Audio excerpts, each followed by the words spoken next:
ശ്രീകുമാർ, ഇപ്പോൾ കോടതിയുടെ ഭാഗത്തുനിന്ന് വന്നിരിക്കുന്ന ഈ റിപ്പോർട്ട്, തുടരന്വേഷണവുമായി ബന്ധപ്പെട്ട് പറയുന്ന വിമർശനങ്ങൾ, അത് യഥാർത്ഥത്തിൽ SIT കിട്ടിയ വിവരങ്ങൾ രഹസ്യമാക്കിയിട്ടായിരിക്കണം, പുറത്തേക്ക് വിടരുത് എന്ന നിർദ്ദേശത്തോടു കൂടിയാണല്ലോ ഈ അന്വേഷണം.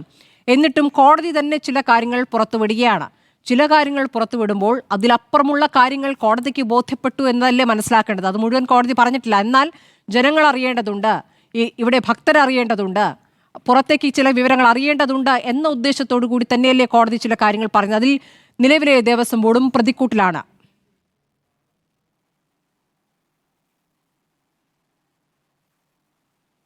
വളരെ വ്യക്തമാണല്ലോ ശ്രീമതി സ്മൃതി. കാരണം കോടതി പറഞ്ഞിരിക്കുന്നത് എന്താണ്? ആരാണോ ഭരിച്ചിരുന്നത് ആ ഭരിച്ചിരുന്നവരെല്ലാം ഉത്തരവാദികളാണ്. അതുകൊണ്ടാണ് കോടതി ഓരോ അവസരത്തിലും മിനിറ്റ്സ് ഇല്ല, അത് കൃത്യമല്ല കാര്യങ്ങൾ എന്നൊക്കെ പറഞ്ഞുകൊണ്ട് വരുന്നത്.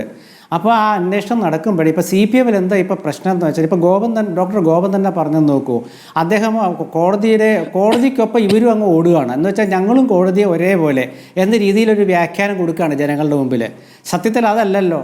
കോടതി ഒറ്റയ്ക്ക് തീരുമാനിച്ചു, കോടതി അന്വേഷണം നടത്തുന്നു. ഇവർ നോക്കൂ, ഇവർ കോടതിയോടൊപ്പം തന്നെ ഇവർ നിൽക്കുന്നു. അതിൻ്റെ ഒപ്പം തന്നെ ഇവർ ദേവസ്വം ബോർഡിനെ സംരക്ഷിക്കാൻ ശ്രമിക്കുകയാണ്. തെറ്റ് ചെയ്തവർ വെള്ളം കുടിക്കുന്നൊക്കെ പറഞ്ഞെങ്കിൽ പോലും കോടതിയോടൊപ്പം തന്നെ ഇവർ നിൽക്കുന്ന സമയത്ത് തന്നെ ദേവസ്വം ബോർഡിൻ്റെ കാര്യത്തിൽ ഇവരെ കൃത്യമായിട്ടൊന്നും പറയണില്ല, ദേവസ്വം ബോർഡിനെ സംരക്ഷിക്കുകയാണ്. ഇവിടെ വ്യക്തമായ വിവരങ്ങൾ കോടതി ദിവസവും പത്രങ്ങൾ വഴി അന്വേഷണ ഉദ്യോഗസ്ഥരുടെ നിഗമനങ്ങൾ വഴിയൊക്കെ നമുക്ക് ലഭിക്കുന്നുണ്ട്. അത് കേരളത്തിലെ ജനങ്ങൾക്ക് ഒരു കാര്യം മനസ്സിലായിട്ടുണ്ട്, CPM ഇതിൽ ഉത്തരം പറയേണ്ടി വരുമെന്നുള്ളത്.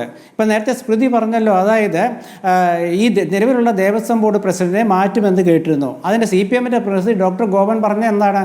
മാറ്റുമെന്നോ മാറ്റില്ലെന്നോ പറഞ്ഞിട്ടില്ല. ഇത്തരം ഒരു സാഹചര്യത്തിൽ കേരളത്തിലെ ജനങ്ങൾക്ക് മുൻകാലങ്ങളിലൊക്കെ കൃത്യമായ ഉത്തരം കിട്ടിയിരുന്നത് എവിടെ നിന്നാണെന്നറിയില്ലേ? മുഖ്യമന്ത്രിമാരിൽ നിന്നാണ്. മുഖ്യമന്ത്രിയോട് ചോദിക്കും ഇങ്ങനെയൊക്കെ പ്രശ്നമുണ്ടല്ലോ, അപ്പോൾ മുഖ്യമന്ത്രിയെ പറയുക മാറ്റുമോ മാറ്റില്ലെന്നൊക്കെ പറയും. അത് കൃത്യമായ ഉത്തരം ജനങ്ങൾക്ക് കിട്ടാത്തതുകൊണ്ടാണല്ലോ ഊഹാപോഹങ്ങളായിട്ടാണെങ്കിൽ ഇത് വരുന്നത്. നേരെ മറിച്ച് മുഖ്യമന്ത്രി, ഇത് ശബരിമല വിഷയമെന്ന് പറയുന്നത് നിസ്സാര കാര്യമല്ലല്ലോ. മുഖ്യമന്ത്രി അദ്ദേഹത്തിൻ്റെ പത്രക്കുറിപ്പാണെങ്കിലും മന്ത്രിസഭാ യോഗ തീരുമാനമായിട്ടാണെങ്കിലും കൃത്യമായിട്ട് കാര്യങ്ങൾ അറിയിച്ചിരുന്നെങ്കിൽ ഈ സംശയം ആർക്കെങ്കിലും വരുമോ? ഇനി അതുമാത്രമല്ല, ഇതിൽ പ്രശ്നം എന്താ വെച്ചാൽ വേറൊരു ഗുരുതര വിശേഷം ഉണ്ട് ഇതിൽ. അയ്യപ്പ സംഗമം നടത്തി ശബരിമലയെ സംരക്ഷിക്കാൻ ശ്രമിച്ചവർ പ്രതിക്കൂട്ടിലേക്ക് പോകുന്ന കാലത്തിലേക്ക് നമ്മൾ പോവുകയല്ലേ? അയ്യപ്പ സംഗമം നടത്തിയിട്ട് 1 മാസമായി, 18 പേരെ അവർ തിരഞ്ഞെടുത്തു ശബരിമലയുടെ സംരക്ഷണം ഉറപ്പാക്കാൻ. എന്നിട്ട് എന്തായി ഇപ്പം? എവിടെയാണ് പിന്നീട് ഒരു നീക്കമുണ്ടായത്? അതിനുശേഷം ഇപ്പോൾ പ്രതിക്കൂട്ടിലേക്ക് വരുന്നവരാണ്. ആ സംരക്ഷിക്കാൻ ആരാണോ അയ്യപ്പ സംഗമം പമ്പയിൽ നടത്തിയത്, അതേ കൂട്ടർ ശബരിമലയെ നയിക്കാനായിട്ട് കാലാകാലങ്ങളിൽ നിയോഗിച്ചവരല്ലേ? അവരല്ലേ പ്രതിക്കൂട്ടിലേക്ക് വരുന്നത്. ഇവിടെ ദേവസ്വം കമ്മീഷണറായിരുന്ന N വാസു പിന്നീട് ദേവസ്വം പ്രസിഡൻ്റായി. അതിൻ്റെ അർത്ഥം അദ്ദേഹം CPMൻ്റെ പ്രതിനിധിയായിട്ടാണ് പ്രസിഡൻ്റായത്. അപ്പോൾ അതിൽ CPM ബന്ധം വരുന്നുണ്ട്. അതുപോലെ ഓരോ ഘട്ടത്തിലും ഇപ്പം സ്വർണ്ണപ്പാളിയുടെ കാര്യത്തിലാണെങ്കിലും ഹൈക്കോടതി വ്യക്തമായൊരു കാര്യം പറഞ്ഞിട്ടുണ്ട്. 315 പവൻ്റെ സ്വർണ്ണവാതിൽ മാറ്റിയിട്ട് 48 പവൻ്റെ എത്രയോ ഒരു വാതിൽ കൊണ്ടുവച്ചു. ആ 315 പവൻ്റെ വാതിൽ എവിടെയാണ് എന്നൊരു ചോദ്യം കൂടി ചോദിച്ചിട്ടുണ്ട്. അപ്പോൾ ഇത് സത്യം പറഞ്ഞാൽ ജനങ്ങൾക്ക് ഇത് എന്തൊക്കെയോ സംശയങ്ങളുണ്ട്. കാരണം എവിടെയാണ് സ്വർണം പോയത്? കുറച്ച് സ്വർണ്ണം എൻ്റെ ബാക്കിയുണ്ട് എന്നൊരാൾ പറയുകയാണ് ശബരിമല തിരുവിതാംകൂർ ദേവസ്വം ബോർഡ് പ്രസിഡന്റിനെ വിളിച്ചിട്ട്. നോക്കൂ ശ്രീമതി സ്മൃതി, ആലോചിച്ചിട്ടുണ്ടോ കമ്മ്യൂണിസ്റ്റ് പാർട്ടിയുടെ ചരിത്രത്തിൽ ഇത്തരത്തിലൊരു ആരോപണം അവർക്ക് കേൾക്കേണ്ടി വരുമെന്ന്? 1964 പാർട്ടി പിളർന്ന ശേഷം മാർക്സിസ്റ്റുകൾ രൂപം കൊണ്ടല്ലോ.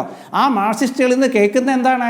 ശബരിമലയിലത്തെ ഭരണത്തിന് കീഴിൽ ഒരു ദേശം സ്വർണ്ണ എൻ്റെ കയ്യിലുണ്ട്, അതെന്താണെന്ന് ചോദിക്കുന്നൊരവസ്ഥയിലേക്ക് എത്തി. അപ്പോൾ ആരോടാണ് ഈ ചോദിച്ചത്? ദേവസ്വം ബോർഡ് ഭരിച്ചവരോട്. ദേവസ്വം ബോർഡ് ഭരിച്ചതാരാ? CPM. CPMൻ്റെ തീരുമാനം എന്താണ്? കോടതിയോടൊപ്പം ഞങ്ങൾ നടക്കുകയാണ്, കോടതി തീരുമാനിക്കട്ടെ. എന്നിട്ട് അതിനൊപ്പം തന്നെ ഇവരെ അക്കാലത്തെക്കുറിച്ച് ഇവർ വെള്ളം പൂശാനും ശ്രമിക്കുന്നു. ഇവിടെ നമുക്കിപ്പോൾ എന്താണെന്ന് വെച്ചാൽ, കേരളത്തിലെ ജനങ്ങൾക്ക് ഇപ്പോൾ എന്താണെന്ന് വെച്ചാൽ, ഇത് ആരെയും സംശയിക്കേണ്ട, ആരെയും വെള്ളം പൂശണ്ട. കാരണം കൃത്യമായിട്ട് മണിമണി പോലെ കോടതി കാര്യങ്ങൾ നമ്മുടെ മുമ്പിൽ എത്തിച്ചേരുന്നുണ്ട്. അപ്പോൾ ഇത് ആരിലേക്കൊക്കെ അറസ്റ്റിലേക്കൊക്കെ എത്തും എന്നൊരു ചോദ്യമുണ്ട്. ഇവിടെ ശ്രീ ഗോപൻ പറഞ്ഞു KPCC പ്രസിഡന്റ് എന്തോ കോടതിക്കെതിരെ എന്തോ പറഞ്ഞത്. KPCC പ്രസിഡന്റ് എന്താ പറഞ്ഞത്? ഒരു അന്വേഷണത്തിൻ്റെ ഘട്ടം എത്തുമ്പോൾ പത്രങ്ങളാണ് ചോദിച്ചത്, എന്തുകൊണ്ടാണ് ഉന്നതരിലേക്ക് വരുമ്പോൾ എന്താണ് അറസ്റ്റ് രേഖപ്പെടുത്താൻ വൈകുന്നൊരു ചോദ്യം മാധ്യമങ്ങൾ ഉന്നയിച്ചു. അങ്ങനെ ചോദ്യം ഉന്നയിക്കുമ്പോൾ അതിൻ്റെ ഉത്തരം പറയേണ്ടത് ആരാ? ഡോക്ടർ ഗോപനാണോ? അല്ല. പിന്നെ ആരാ ഉത്തരം പറയേണ്ടത്? മുഖ്യമന്ത്രി. ആ മുഖ്യമന്ത്രിയെ കാണാനുള്ളൊരു അവസരം ഉണ്ടാക്കി കൊടുക്കൂ ഡോക്ടർ ഗോപൻ. അപ്പോൾ അദ്ദേഹം ഉത്തരം പറയും എന്തുകൊണ്ടാണ് അറസ്റ്റ് ചെയ്യാതെ വന്നതെന്ന്. അങ്ങനെ സംശയങ്ങൾ ഉണ്ടാകുമ്പോൾ സംശയം ദൂരീകരിക്കാൻ ഭരണകർത്താക്കൾക്ക് കഴിയാത്തിടത്തോളം കാലം ആ സംശയങ്ങൾ അവരെ വേട്ടയാടിക്കൊണ്ടിരിക്കും. ചോദ്യങ്ങൾ ഉയർന്നുകൊണ്ടിരിക്കും. അത്തരം ചോദ്യങ്ങൾ വരുമ്പോൾ പ്രതിപക്ഷം അത് കൂടുതൽ ഉയർത്തിപ്പിടിക്കും. ഭരണപക്ഷത്തെ വെള്ളപൂശാനല്ലല്ലോ പ്രതിപക്ഷം എന്തിനാണെന്ന് വെച്ചാൽ ഇത്തരത്തിലൊരു അവസരം വരുമ്പോൾ ശബരിമലയെ പോലെ ലോകപ്രശസ്തമായ ക്ഷേത്രത്തിലെ സ്വർണം കടത്തിയപ്പോൾ ആ സ്വർണ്ണ കൊള്ളയാണ്, രാജ്യാന്തര തലത്തിൽ അന്വേഷണം വേണം എന്നൊക്കെ ഒരു കോടതി പറയുമ്പോൾ തീർച്ചയായിട്ടും രാജ്യാന്തര നിലവാരത്തിലേക്ക് ഇത് മാറുമ്പോൾ CBI ഈ കോടതിയുടെ മേൽനോട്ടത്തിൽ തന്നെ അന്വേഷണം വേണമെന്ന് കോൺഗ്രസിന് പറയേണ്ടി വരും. അതിലെന്താ തെറ്റുള്ളത്? ഇതൊക്കെ ജനങ്ങൾക്ക് വേണ്ടിയല്ലേ പറയുന്നത്. ജനങ്ങളൊരു കാര്യം ആഗ്രഹിക്കുന്ന എന്താണ്? ശബരിമലയിൽ അവരുടെ ഭഗവാന്റെ സ്വർണം കണ്ടെത്തണം. ആ ഭഗവാന്റെ സ്വർണം കണ്ടെത്തേണ്ടത് ആരാണ്? അന്വേഷണ സംഘം കേരള പോലീസ് തന്നെയാണല്ലോ. കോടതിക്ക് സ്വന്തമായ പോലീസും ഒന്നുമില്ലല്ലോ, കോടതിക്ക് കോടതി മാത്രമേ ഉള്ളൂ. അതുകൊണ്ടാണ് ആ പോലീസിനെ വെച്ചത്. അപ്പോൾ ആ പോലീസിനോട്, അന്വേഷണ ഉദ്യോഗസ്ഥരോടെ പ്രതിപക്ഷ സംശയം ചോദിക്കും. അങ്ങനെ പ്രതിപക്ഷ സംശയം ചോദിക്കുമ്പോൾ അതിന് ഉത്തരം പറയേണ്ടത് മുഖ്യമന്ത്രിയാണ്. ആ മുഖ്യമന്ത്രിയെ നമുക്ക് കാണാനുമില്ല. ശരി.